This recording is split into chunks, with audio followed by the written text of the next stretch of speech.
ನೋಡಿ ಪರಿಸ್ಥಿತಿ ಯಾವ ಥರ ಇದೆ ಅಂತ ಹೇಳಿದ್ರೆ, ಈ ಗಾಡಿಯಲ್ಲಿ ಲೋಡ್ ಇದೆ ಅಡಿಕೆ ಕಾಯಿ ಎಲ್ಲ.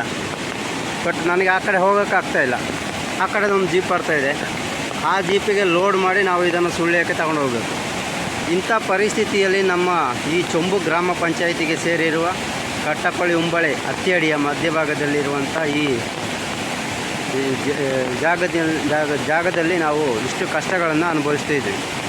ಆದರೆ ಇದುವರೆಗೆ ನಮ್ಮ ಅಜ್ಜನ ಕಾಲದಿಂದ ಸಹ ಈ ಸಮಸ್ಯೆಗಳನ್ನು ನಾವು ಎದುರಿಸ್ಕೊಂಡು ಬರ್ತಾಯಿದ್ದೀವಿ. ಆದರೆ ಇತ್ತೀಚೆಗೆ ಈ ಪ್ರಣವ ಫೌಂಡೇಶನ್ನವರು ನಮಗೆ ಮಾಡಿಕೊಟ್ಟಿರುವಂಥ ತೂಗು ಪಾಲದಿಂದ ನಮಗೆ ತಾತ್ಕಾಲಿಕವಾಗಿ ರಿಲೀಫ್ ನಡೆದಾಡೋಕ್ಕೆ ಮಾತ್ರ ನಮಗೆ ರಿಲೀಫ್ ಸಿಕ್ಕಿದೆ. ಅಂದರೆ ಪರ್ಮನೆಂಟಾಗಿ ನಮಗೆ ಇಲ್ಲಿ ನಡೆದಾಡೋಂಥ ಜೀಪು ತಗೊಂಡು ನಮಗೆ ಬೇಕಾದಂಥ ವ್ಯವಸ್ಥೆಗಳು, ಮನೆಗೆ ಸಾಮಗ್ರಿಗಳನ್ನು ತಗೊಂಡು ಹೋಗೋಕ್ಕೆ ನಮಗೆ ತುಂಬ ಕಷ್ಟಗಳನ್ನು ಅನುಭವಿಸ್ಕೊಂಡು ಬರ್ತಾಯಿದ್ದೀವಿ.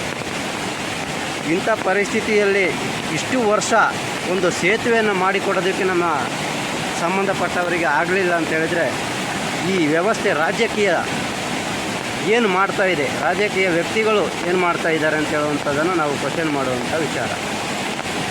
ಸ್ಪಷ್ಟವಾಗಿ ಹೇಳ್ತೀನಿ, ಇಂಥ ಒಂದು ಕುಗ್ರಾಮವನ್ನು ಕಡೆಗಣಿಸ್ತಿರುವಂಥ ರಾಜಕೀಯ ವ್ಯಕ್ತಿಗಳು ಏನಿದ್ದಾರೆ, ನಿಮಗೆ ನೇರವಾಗಿ ಈ ವಿಡಿಯೋವನ್ನು ಕಳಿಸ್ತೀನಿ. ದಯವಿಟ್ಟು ಮುಂದಿನ ದಿನಗಳಲ್ಲಿ ಇದರ ಬಗ್ಗೆ ಹೆಚ್ಚಿನ ಗಮನ ಹರಿಸಿ ಇಲ್ಲಿಗೆ ಶಾಶ್ವತವಾದ ಪರಿಹಾರವನ್ನು ಕೊಡಿಸಬೇಕು.